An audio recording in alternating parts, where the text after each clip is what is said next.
All right, guys, welcome back to the channel. This clip here comes from Matt Walsh, and it's a sit down between him and Tulsi Gabbard. Now, it's not that long. It's 24 minutes, but I may or may not play the whole thing. You know how it goes. If I do, I'm going to leave it in the description regardless, all right? So before I start the video, don't forget to like, comment, share, and subscribe while you're here enjoying with me. Now, let's get into it. So you talk about, with the Democrat Party, the kind of corruption and this incestuous relationship between the Democrats and the media. Do you find that you have ideological differences with the Democrat Party fundamentally, or is it mostly?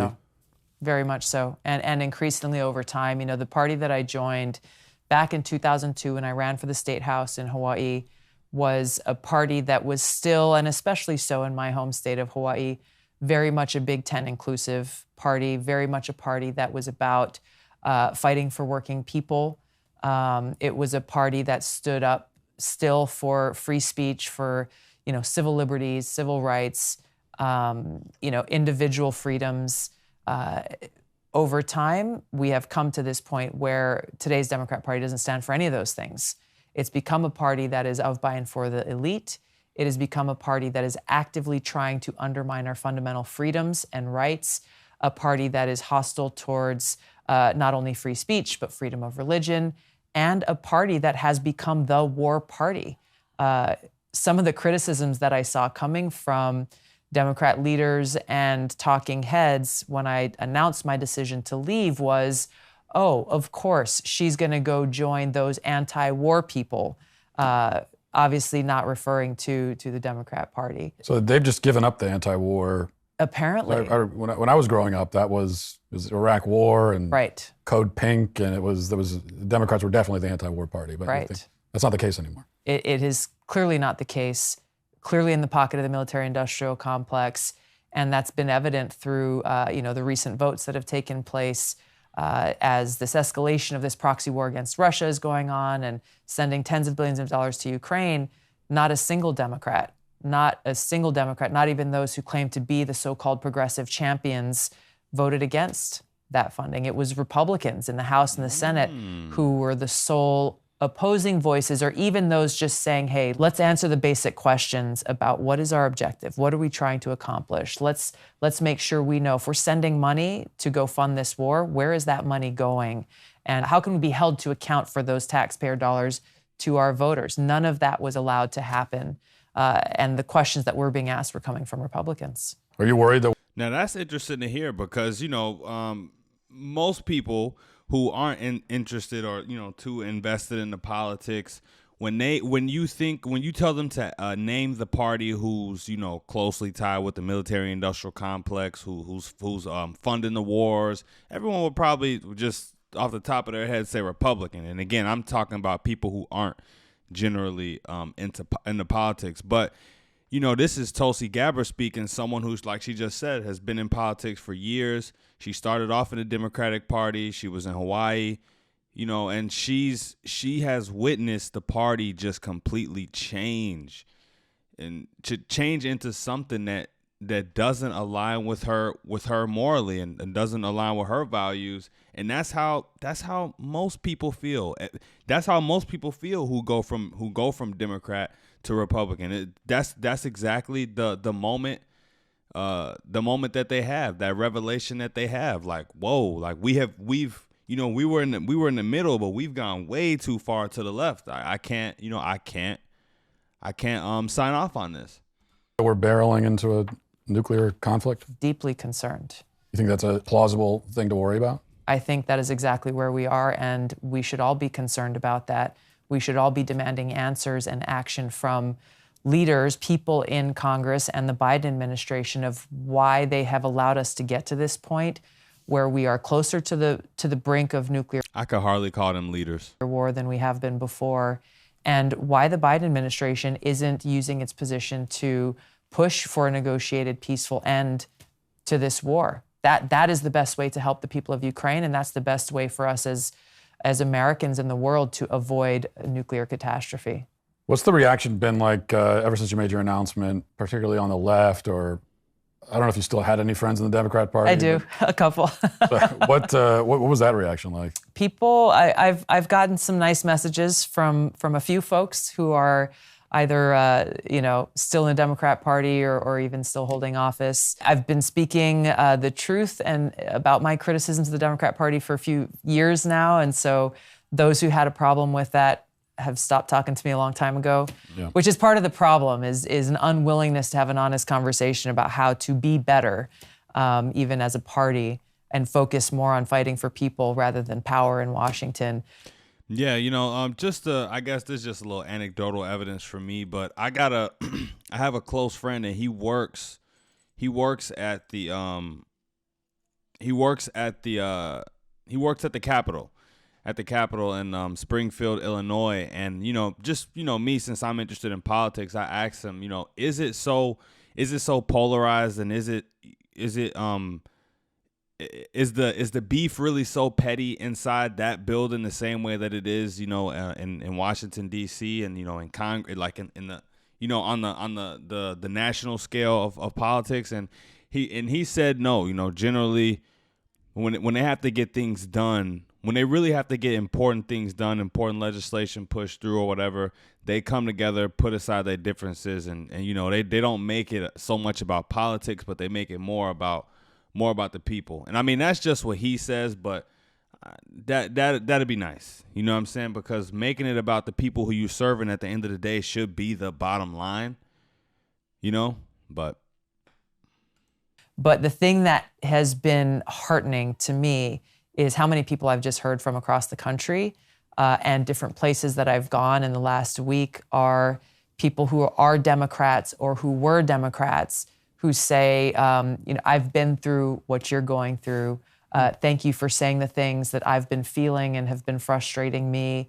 And really this hunger and desire for leaders who exercise courage and actually speak the truth, not only about the Democrat Party, but really about a lot of the issues that you've been working on, the things that are affecting their kids in schools every day, the things that are affecting our communities with regards to crime and police and law enforcement, borders, the things that are obvious to most people who are paying attention, but the things that somehow leaders in the Democrat Party are completely ignoring or creating this rosy fantasy picture of something that just doesn't exist. Are you going to be a Republican? It's not something I'm thinking about. I don't have to think about that. I am an independent, and I'm just going to continue to do what I have been doing, frankly. If you had to put a label on your ideological persuasion, would you put it? Can you put a label on it? What would you call yourself? None of the labels that exist have ever worked for me, primarily because they mean such different things to different people. So I just I'm on Team America, and I take the oath that I took both as a soldier as well as a member of Congress to support and defend the Constitution very seriously. Yeah, I'm not mad at that, because at the end of the day, ideology shouldn't, especially when you have a job that is about serving the people, you know what I'm saying? Military, which was her first job, but then she actually got into the government.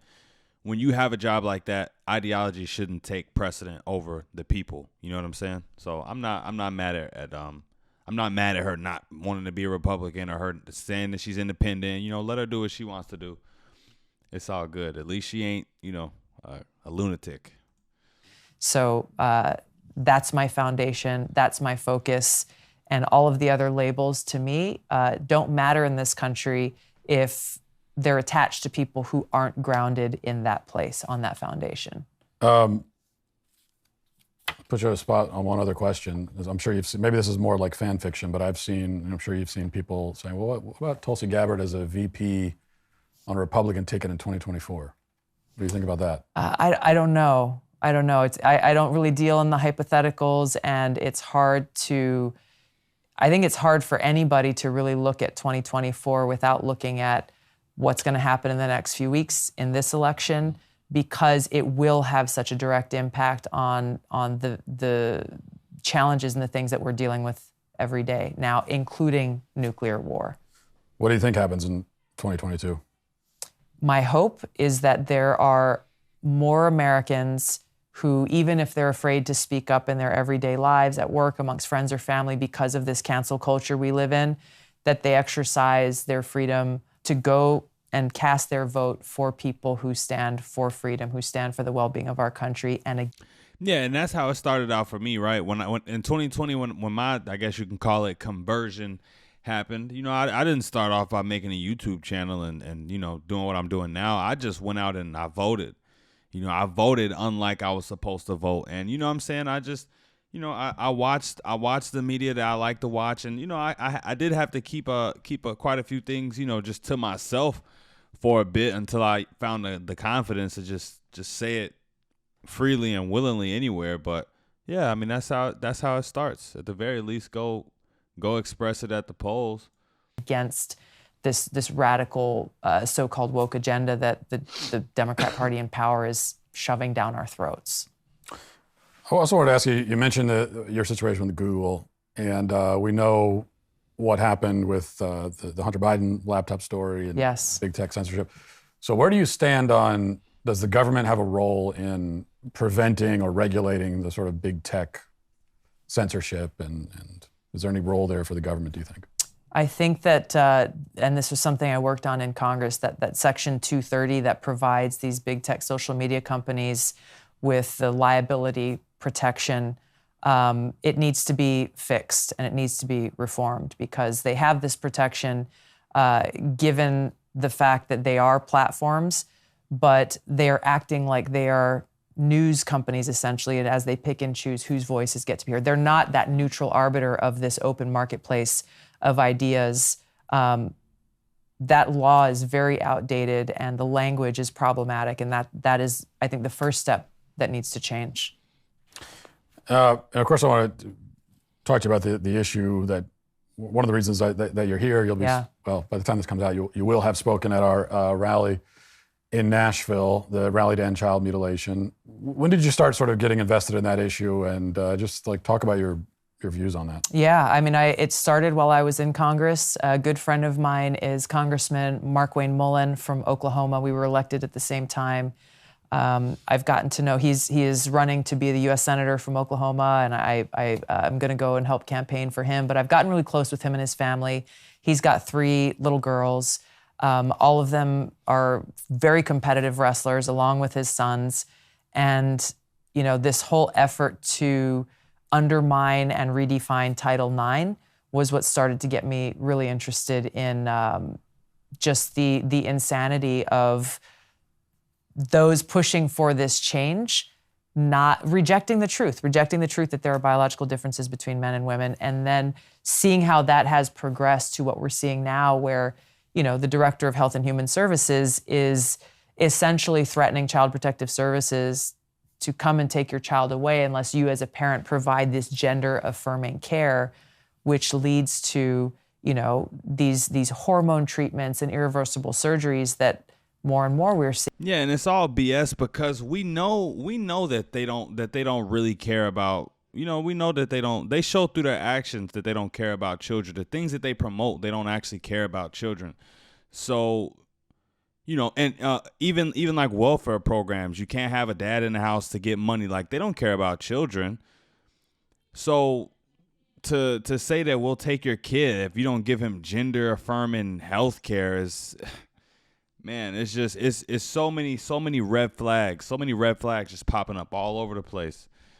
And that's why people are more, I say people are more inquisitive now than they have been ever since the 2020 election and coronavirus, pandemic, lockdown. Ever since then, people have been more inquisitive than ever, and rightfully so. Seeing cause such incredible and long-lasting harm to kids. Essentially, this administration pushing for and approving of child abuse. And so I think, like a lot of people, the more I've learned about it, the more incensed I've become in that this is happening, and that we're not even allowed to talk about it. We're not even allowed to raise concerns about it. As you showed in your documentary, that there's no conversation or dialogue that they will allow around this. All right, guys, I know it's getting good. He's about to start asking some more good questions, I'm sure, but I'm going to cut the video here because It's about 15 minutes long right now, all right? So don't forget to like, comment, share, and subscribe for your chance to win a free Insider Plus or all access membership to the Daily Wire. The month of October is almost over. You could be one of the 2 or 3 lucky winners, all right? But I'm out of here, guys. Until next time, I'm out. Peace.